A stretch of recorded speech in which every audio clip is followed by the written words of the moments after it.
English listening daily. Level 1 Day 27. Her books and her cats. Jamie picks up the book.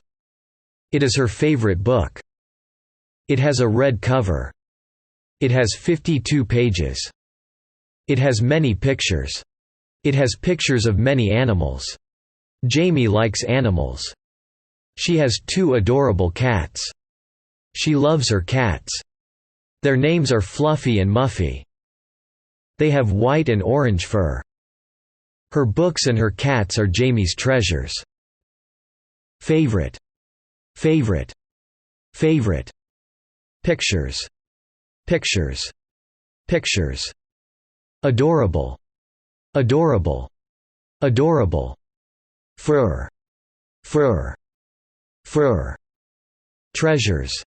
Treasures. Treasures. Jamie picks up the book. It is her favorite book. It has a red cover. It has 52 pages. It has many pictures. It has pictures of many animals. Jamie likes animals. She has 2 adorable cats. She loves her cats. Their names are Fluffy and Muffy. They have white and orange fur. Her books and her cats are Jamie's treasures. Thanks for practicing with us.